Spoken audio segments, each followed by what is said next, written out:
pero que debe tener y conservar algunos rasgos de este lugar donde él se formó. Entonces, para saber esto, para poder conocerlo, nosotros nos basamos en dos criterios principales, como se les dije inicialmente. Uno, que son las características físicas del mineral, donde a partir de la morfología podemos determinar la distancia de la fuente. Y otro, que es muy importante, es la geoquímica mineral. Con eso podemos intuir cuáles son los tipos de fuente. Me dicen que no se ve la presentación. Bueno, creo que todos lo estamos viendo. Gracias.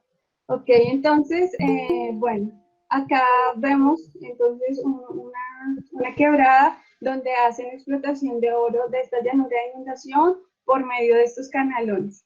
Aquí hay una geóloga con todas las buenas intenciones de hacer una recopilación de las muestras para poder terminar su maestría. Y aquí, pues, el geólogo ya investigando a detalle los granos de oro y todas sus asociaciones. Entonces, como les había dicho, para contextualizar, pues, hablando un poco del marco conceptual y de lo que nosotros tenemos, de lo que se ha investigado hasta el momento, basándonos en la premisa de que la información genética, teniendo la relación papá-hijo, papás e hijo, esta información genética en el oro se traduce a la composición química y esta está estrechamente relacionada con el ambiente geológico de la formación. Entonces, nosotros partimos de que tenemos un oro, ¿verdad? El oro aluvial. Este oro puede ser un oro nativo o puede ser un oro electro. El oro nativo puede llegar a tener entre 90 y 99% de concentración de oro.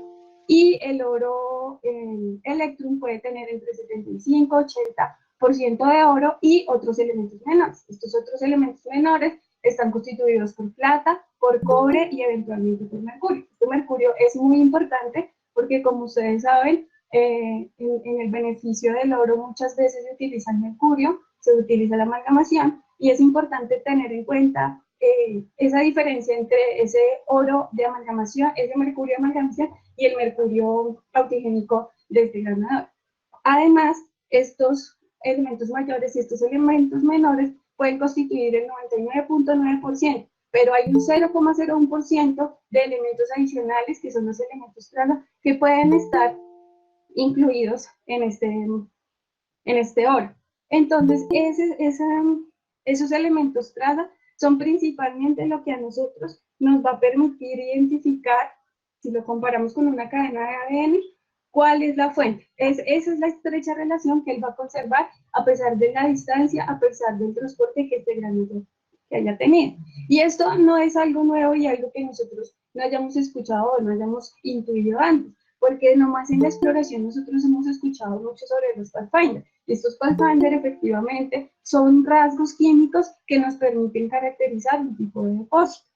En la parte de abajo, ahí tenemos un esquema de Goldbach en el cual él ubica diferentes ambientes tectónicos y los depósitos minerales a los cuales están asociados. Entonces, por ejemplo, acá vemos los depósitos del placer, pero esto, digamos que este es el final del oro. Pero si nosotros estudiamos cada uno de estos granos de oro que encontramos acá, él nos va a dar una historia de cómo fue su evolución, de dónde estuvo, de cuáles fueron las fuentes principales. En el 94, un señor Wadley hizo una primera aproximación para trabajando en esto, en el cual él quería comparar cuáles eran, o sea, si esos rasgos realmente se podían ver y se podían comparar entre minas. Entonces él tomó muestras de una mina que acá la denomina mina 4 y aquí una mina 5. Estos son unos espectros de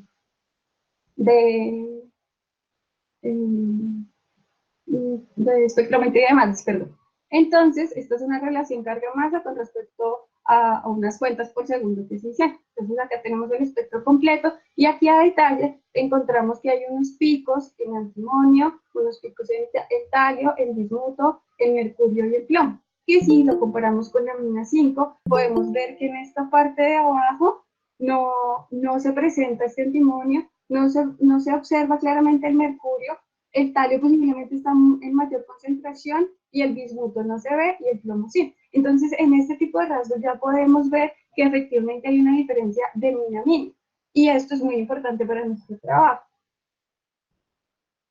Después de varias investigaciones y de ir avanzando en este tema, en las técnicas para determinar estos elementos traza, en el 2014 Dixon en su tesis doctoral, él hace una comparación de un oro sospechoso, un oro ilícito, que le entregan y le dan también unas muestras de Colombia y unas muestras de Venezuela, donde él presume, o donde ellos presumen, que posiblemente es este oro ilícito que él tiene ahí. Entonces, él hace sus análisis igual de espectrometría de masas y hace estos diagramas ternarios de relación níquel, vanadio y cobre. Efectivamente, él no ve ninguna diferenciación, son tres grupos diferentes con ninguna relación. Entonces, sin embargo, encuentra otros elementos como el lantano, el arsénico y el cerio que sí le marcan ciertas diferencias. Entonces, acá él puede encontrar que el sospechoso, que es esta zona de acá, se traslapa con las muestras de Venezuela, pero no tiene relación con las de Colombia. Es posible y se puede intuir, además de estos diagramas ternarios y los procesos adicionales, que posiblemente la muestra que él tenía era de procedencia de Venezuela.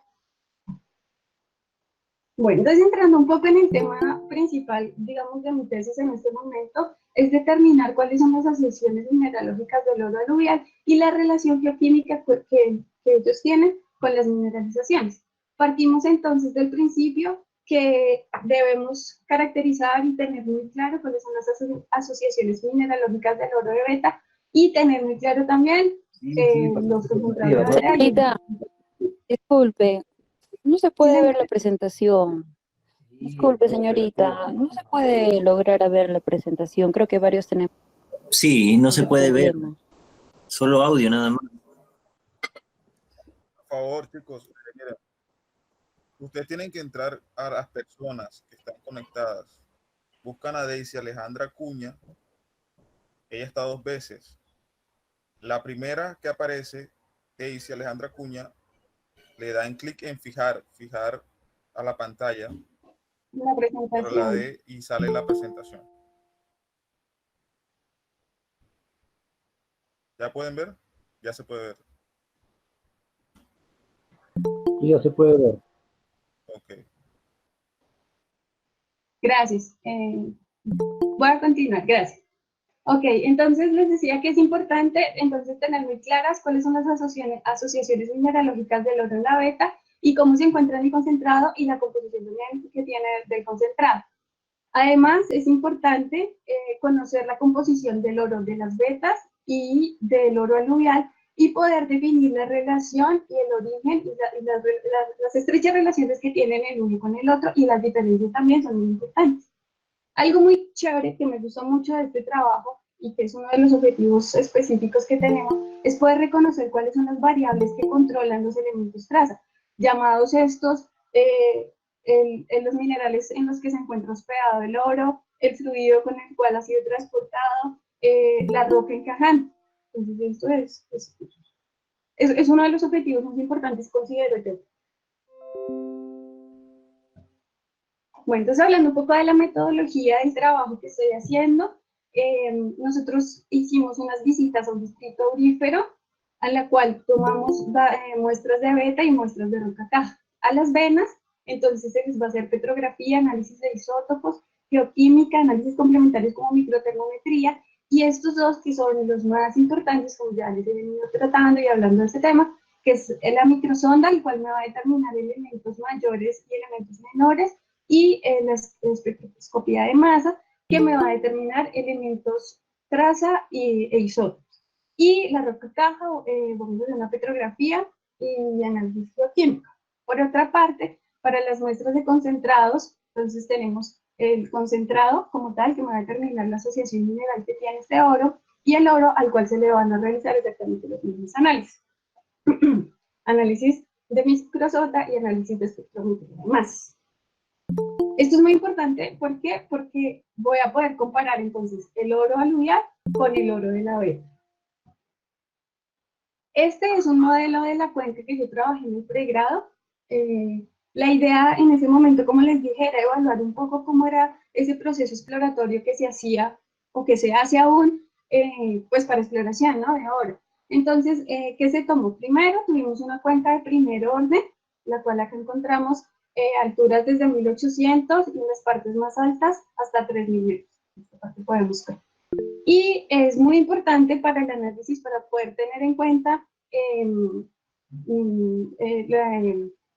los fenómenos de lluvias, las tasas de depositación. Es muy importante tener estos parámetros de la forma de la cuenca.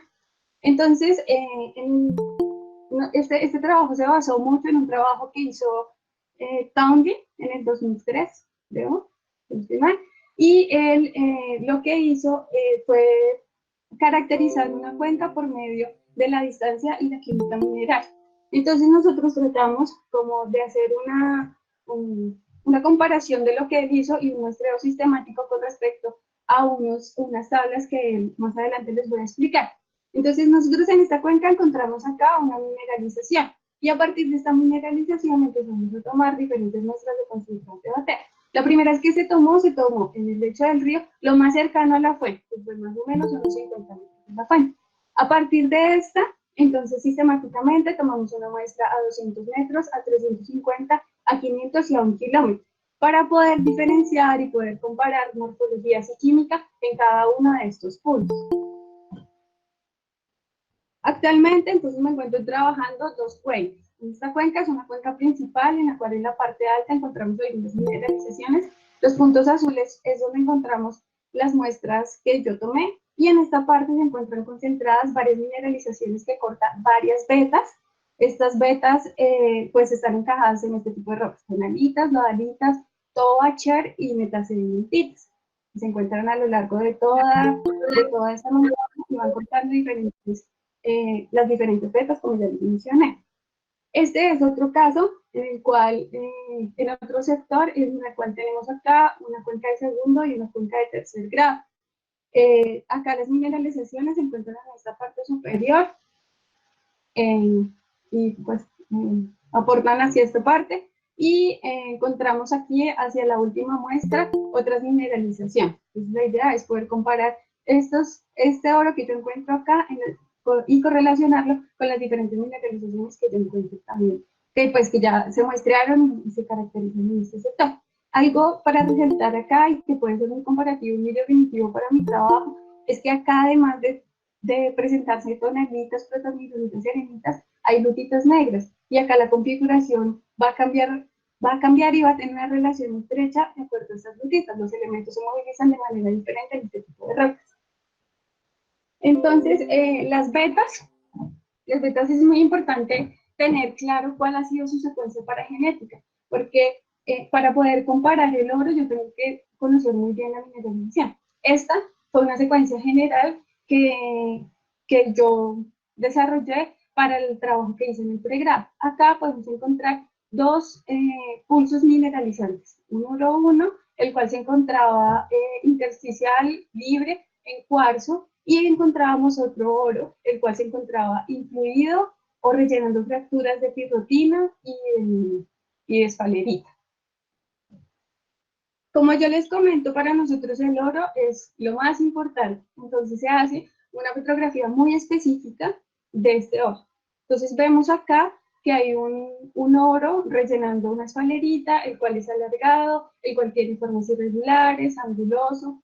Acá encontramos un oro intersticial en cuarzo con formas un poco más definidas, elongado. Acá encontramos un oro incluido en pirotina, pues obviamente la forma de este grano va a depender de la forma de cómo esté incluido. Y un oro redondito incluido también en una escalerita. Esta es la petrografía de los granos de oro, del oro aluvial, de la cuenca que estudiamos, la primera cuenca. Y desde acá podemos ver también estas irregularidades en los granos y estas formas un poco más definidas. Y pues para resaltar acá tenemos unas inclusiones de bismuto y unas de sulfosales que nos van a aportar también mucha información para poder correlacionarlas con lo que encontramos en las mineralizaciones.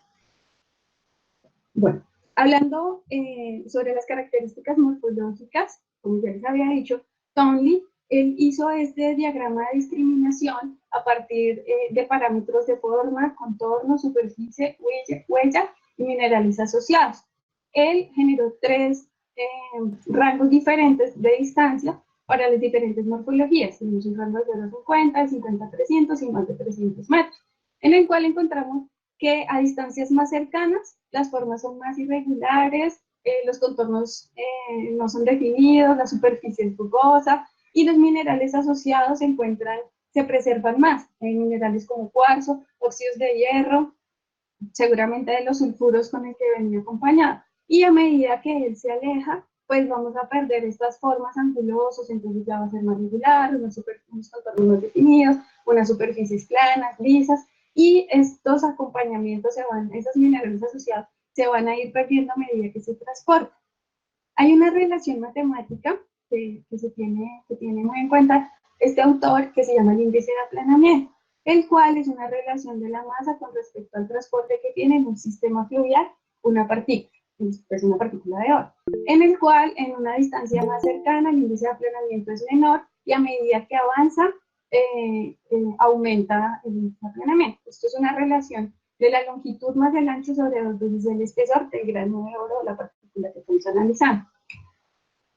Entonces, cuando hicimos ese análisis de la morfología en esta cuenca, encontramos que en la fuente conocida habían efectivamente granos o familias de granos de oro que eran, como sospechábamos, irregulares, con minerales asociados, cuarzo, sulfuro.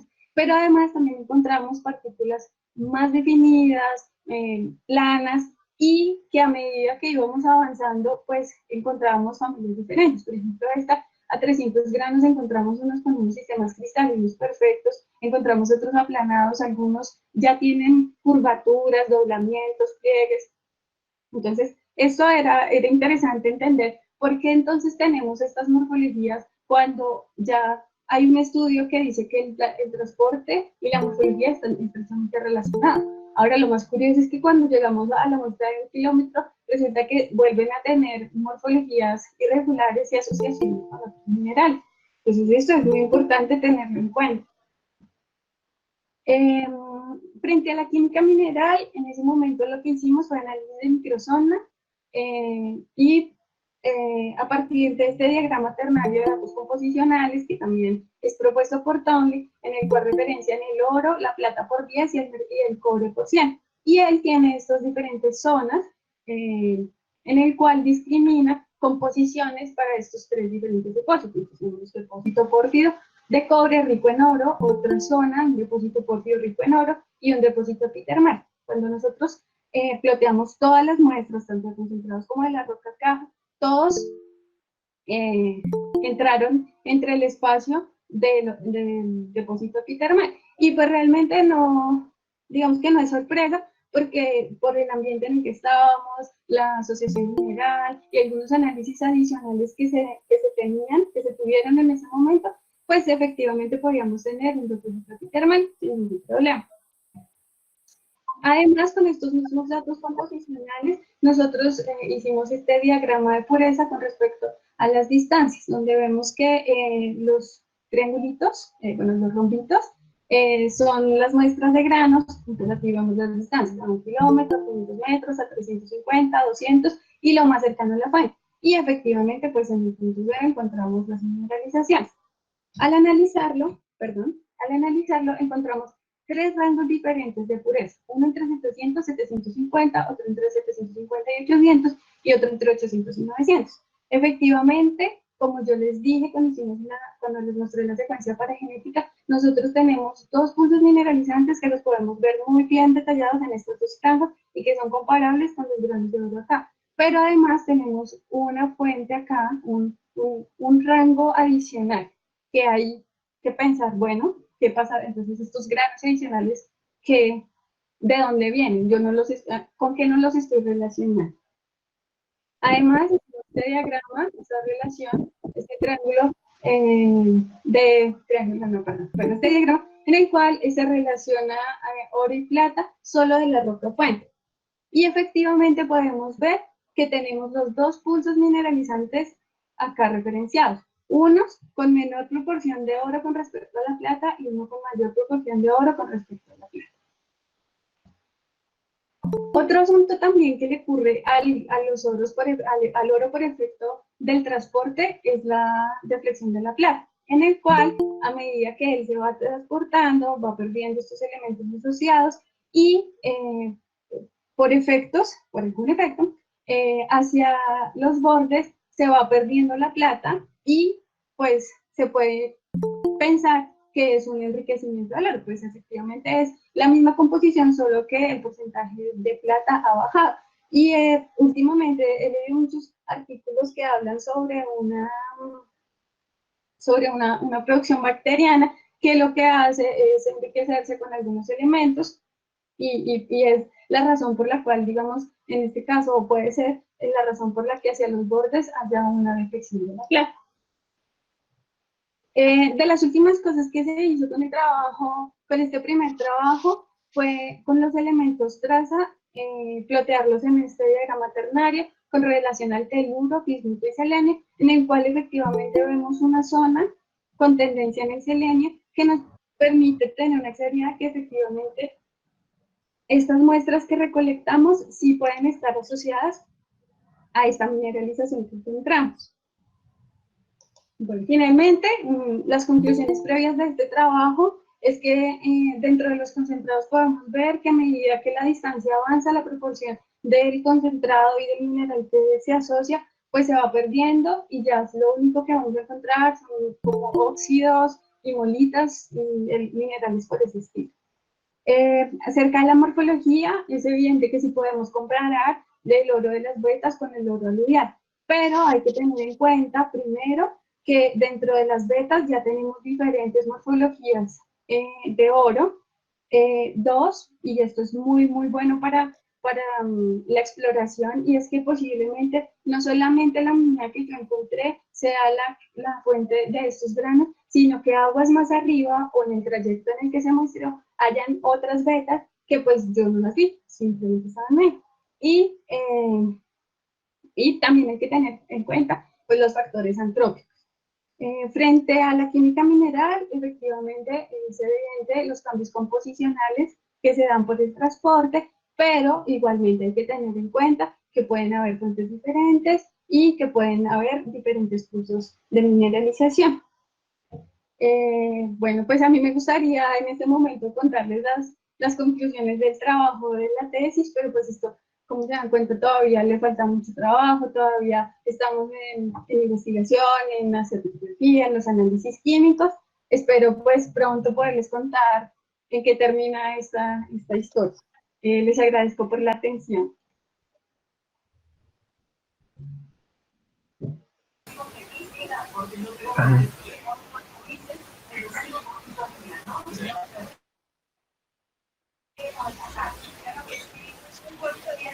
Yo tengo uno.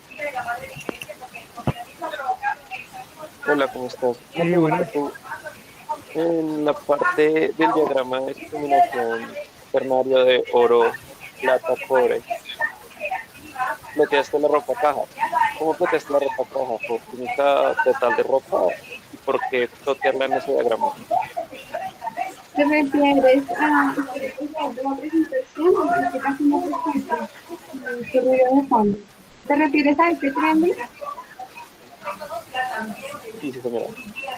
Y la pregunta es por qué no, realmente no es que sea un discriminatorio para poder discriminar. O sea, puede ser, sí, digamos que eventualmente en este caso me funciona, pero pues no solamente hay que tener en cuenta este diagrama, porque este diagrama realmente solamente tiene en cuenta el oro, la plata y el cobre.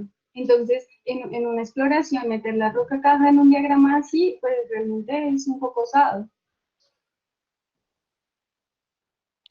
Sí, exacto. Es que veo ahí que pones roca fuente también en el diagrama, entonces pues quiero saber Sí, no, por qué. realmente lo hicimos como una prueba y pues digamos que el oro coincidió ahí, pero digamos, el autor solamente está teniendo en cuenta acá un depósito tipo pórfido y un depósito epithermal, pero el diagrama para determinar el tipo pórfido es muchísimo más complejo y tiene en cuenta muchas variables más. Realmente podría no haberlo colocado simplemente, pues, o sea, realmente no, uno no debería trabajarlo de esta manera, no es la manera correcta, ¿no? Listo, gracias. ¿Vale? Hola, Hola.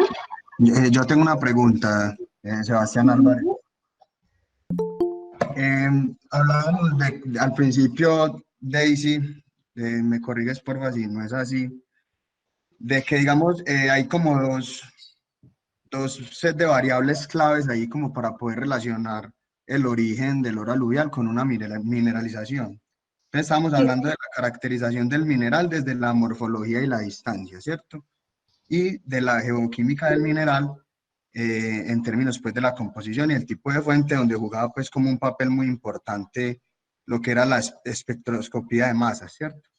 Sí, señor. Aparte pues de otras herramientas. Te quería ahora preguntar, porque pues digamos el ejemplo es en una cuenca de pronto no muy grande, cuando de pronto nos podemos enfrentar a una cuenca, pongo como por ejemplo una cuenca grande en un país como la del río Magdalena o la del río Cauca en Colombia, donde es un río que recorre pues desde los Andes, ¿cierto? Y viene como en un proceso de reciclaje. O sea, hay cómo poder de pronto aplicar una teoría de estas digamos, en algún punto o alguna altura del río que uno esté interesado en conocer. Bueno, pues es una muy buena pregunta. Yo también a veces digo que es muy complicado, son demasiadas variables. Pero entonces, digamos, si uno lo maneja de manera sistemática, pues la idea sería ir acotando de a pocos, digamos, ir mirando hacia qué parte.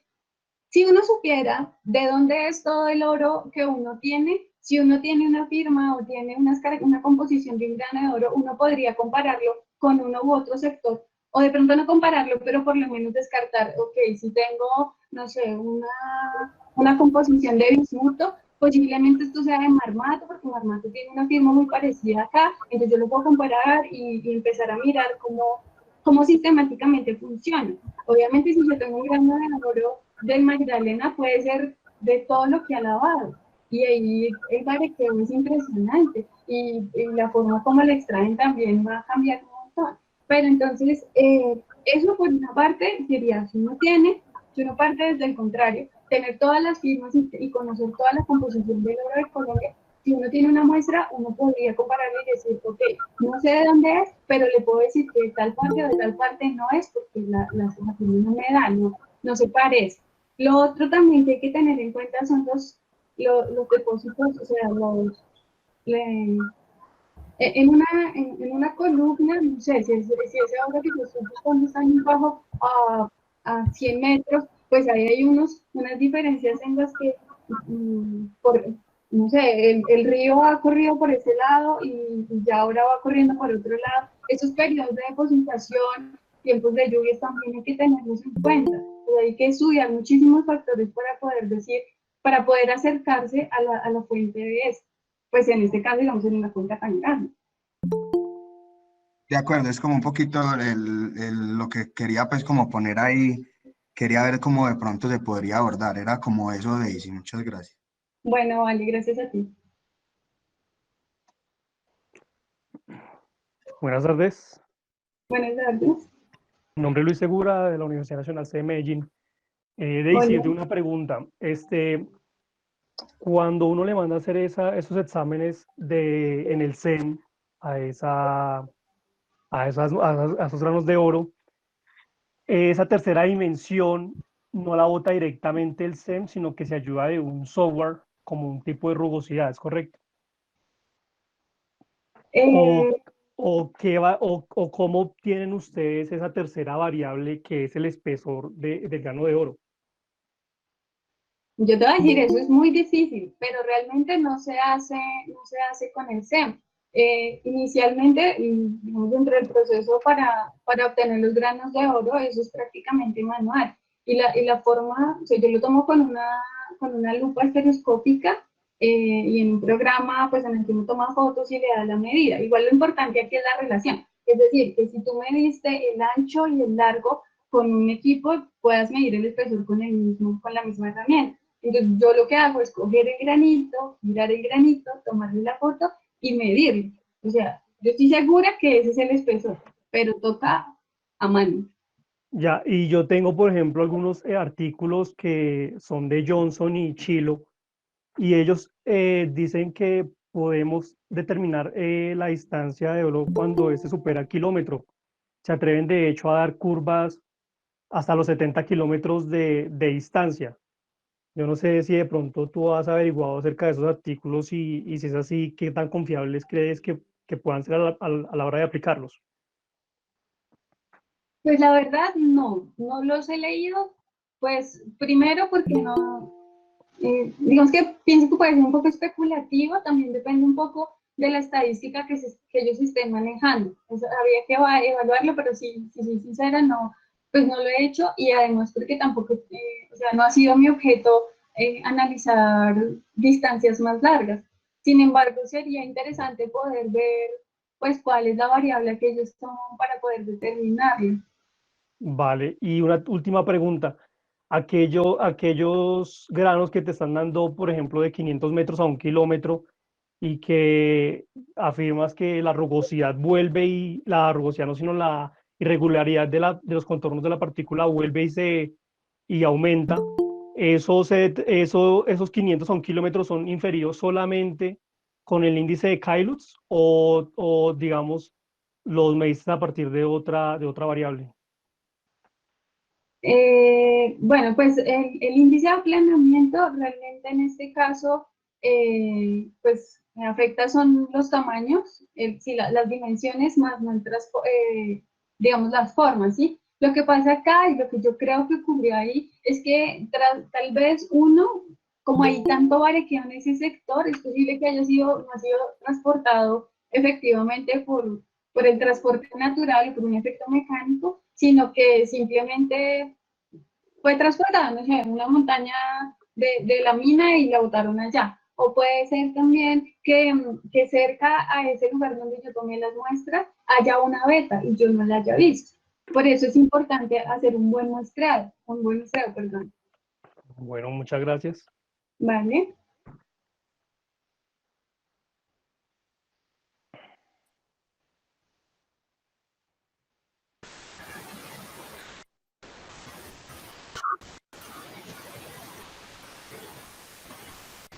Hola, Sí, aló, ¿me escucha? sí, ¿Qué tal? ¿Cómo está? Buenas tardes. bien, ¿no? Mi nombre es César Calderón, soy de Perú. Me parece bastante interesante esta presentación. Nosotros hemos hecho un trabajo este año en el Instituto Geológico Minero y Metalúrgico del Perú relacionado a las actividades mineras en la cuenca del río Madre de Dios e Inambari. Justamente nos ha parecido bastante interesante las aplicaciones que se tienen. Mi consulta era básicamente sobre algunos diagramas ternarios que se han usado. No sé si es que eh, se ha tomado solamente en cuenta a un autor. Vi que tenían un diagrama de níquel, vanadio y cobre y otro de lantano, arsénico, serio, si no me equivoco. No sé si solamente se han aplicado en base a un autor o es que tienes algún fundamento para ello. Y por otro lado, ¿qué otros ratios se pueden trabajar en base a este tipo de estudios, considerando que la fuente, porque yo he visto que la fuente aquí en tus propuestas son de distancias relativamente no más de 500 metros, quizá 1 kilómetro, considerando que la cuenca del río Madre de Dios pues es mucho mayor, ¿no? Gracias. Vale. Bueno, con respecto a la primera pregunta, realmente el diagrama ternario, uno es el que define cuáles elementos quiere comparar. Entonces, dependiendo de las muestras y de los análisis iniciales, pues, lo primero que uno hace es mirar qué elementos están tenidos en cuenta y cuáles no. Y a partir de esto poder hacer la relación. Y ahí es muy importante que cuando uno haga un análisis, todo lo haga preferiblemente en el mismo equipo y con las mismas condiciones. para que cuando uno compare esté sumando las mismas cosas y esté teniendo en cuenta los mismos elementos. Porque si está calibrado de dos maneras diferentes, pues comparar los resultados es muy difícil. Entonces, primero eso. Y segundo, pues ya es un tratamiento de datos que uno le puede dar. En este caso, ese autor en específico trabajó un diagrama ternario porque dice que entre menos manipulación del dato sea, digamos, si tú estás hablando de un oro ilícito, pues lo último que quieres es tener una manipulación, ¿no? La gente va a decir, bueno, pero si usted está modificando el dato, entonces yo no puedo estar seguro si usted me está diciendo la verdad o no. Entonces, él lo tiene muy en cuenta, no va a ser un tratamiento tan fuerte. Pero claramente estadística, si hay que hacer una estadística, imagínate un montón de granos de oro diferentes y de diferentes variables. Y con respecto a lo que me dices, pues sí, efectivamente es más complicado y creo que eso te lo respondí a otra persona hace poco, en el que él me decía que existe, bueno, un autor en el cual tienen en cuenta a distancias mucho más largas. Habría que mirar, por ejemplo, ese documento en qué se basa y cuáles son los tratamientos que ellos hacen para poder determinar esas distancias en rangos más largos, digámoslo así. Sin embargo, yo creo que si uno entiende lo que tiene, es más fácil relacionarlo. Oh, vale, de acuerdo. Muchísimas gracias por la respuesta. ¿Vale?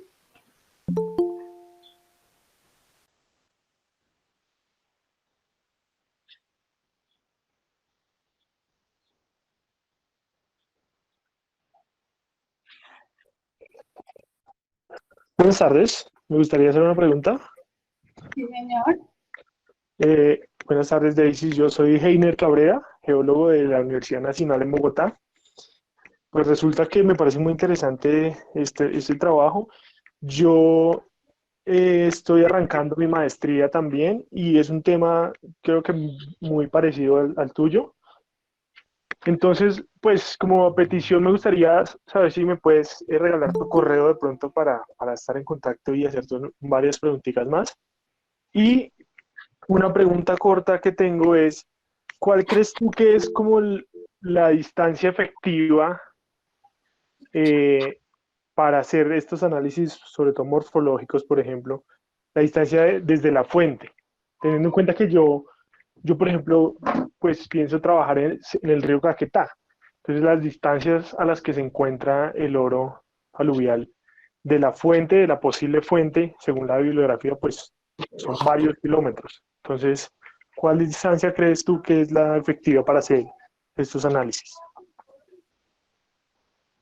Bueno, es que igual, o sea, digamos que la caracterización que él hace acá, obviamente cuando llega a 1 kilómetro, él ya tiene un aplanamiento y dependiendo de cómo él se vaya a depositar, va a cambiar, no sé, se va a plegar un poco, cosas así, pero mmm, digamos que podría uno mirar, o sea, lo que uno podría decir con la información que tenemos hasta el momento es si está cercana o si está a más de 1 kilómetro.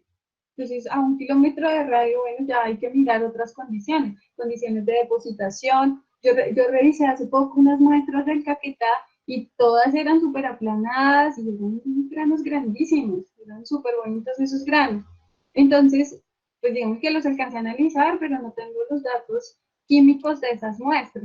Sin embargo, sí es interesante ver, en algún momento cuando estaba empezando la investigación y veía los granos de oro del río Magdalena, yo decía, chévere poder ver la evolución de sedimentación, digamos, del río Magdalena, pero entonces necesitaríamos hacer un modelo súper grande de cómo ha cambiado y cuáles son las variables del río, mirar cronológicamente cómo se ha depositado, también ver las tasas de lluvia, en qué momento se deposita más, en qué, o sea, digamos que el trabajo ahí podría ser muy grande, muy interesante, pero habría que mirar hasta qué punto. Ok, muchas gracias. Y Y pues el sí, correo, si escribes mi nombre completo en la cuenta de la universidad, te aparece. Igual es de aacunap@unal.edu.co. listo, muchas gracias. ¿Vale?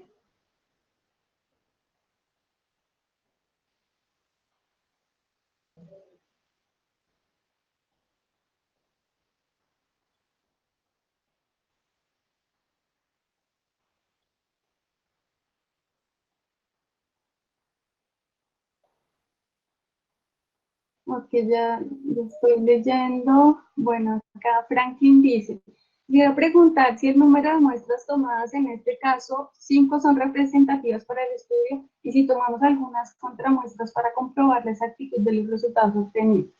Ok, yo sé que parece poco decir que hay 5 muestras, pero en cada muestra podía encontrar entre 20 y 30 granos de oro. Entonces, se supone, y en estadística hablan mucho que el número mágico son 33. Entonces, sí es representativo porque yo tengo 30 especies de oro en una sola muestra que pueden ser representativos para el estudio. Y contramuestra, pues sí, pero igual ya tienes una variable de granos dentro de una sola muestra. Y esa muestra no solamente es en ese punto. Ya, digamos que el concentrado tú no, cuando haces exploración no tomas sedimento en todo lado. Efectivamente, cuando uno muestrea, pues no muestrea solo en un solo punto, pero sí muestrea donde haya la mayor posibilidad de que haya mayor cantidad de granos de oro. La siguiente pregunta dice, ¿cómo diferenciar los dos pulsos que sufrió el oro?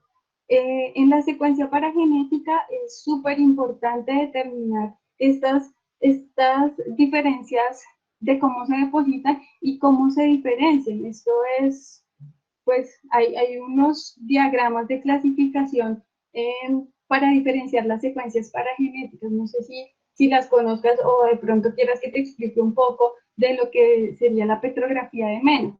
Pero básicamente es por la forma como se dispone ella. La siguiente pregunta dice, ¿a qué se debe que el oro recupere su morfología de origen?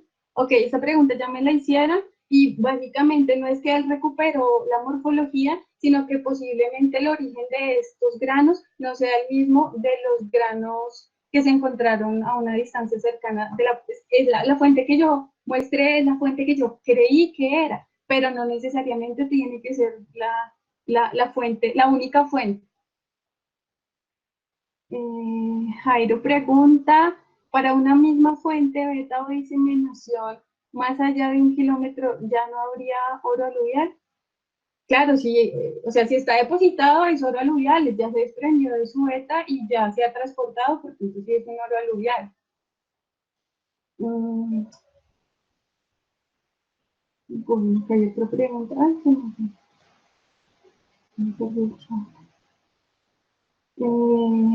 Seguimos. Acá dice Juan David, tú comentas que el oro perdía plata en la superficie, en el transporte, que otros elementos puede perder. Realmente a nivel de transporte, los elementos traza no sufren muchos cambios. Ya si tienen un proceso diferente como un proceso químico, una adición de algún elemento, ahí sí varía. Pero realmente la plata es más como la interacción con el ambiente que el oro, que la plata, o sea, es más una propiedad de la plata que realmente del oro.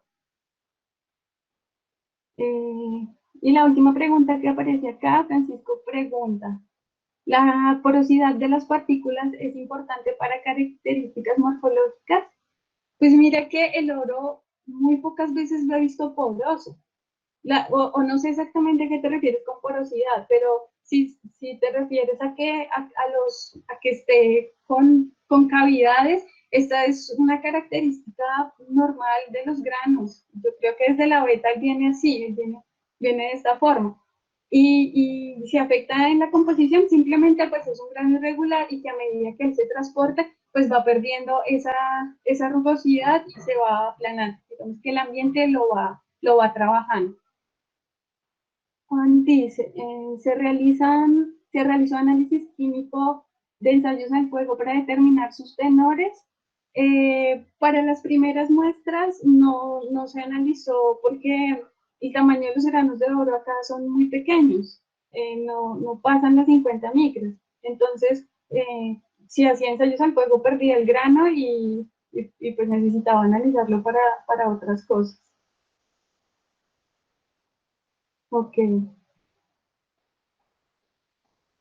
Vale, creo que esas son todas las preguntas.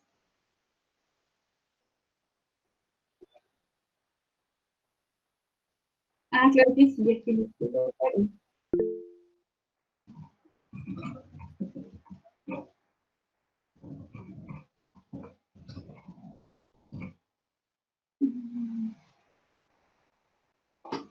Listo, ya lo coloqué acá. A todos, muchísimas gracias por la atención.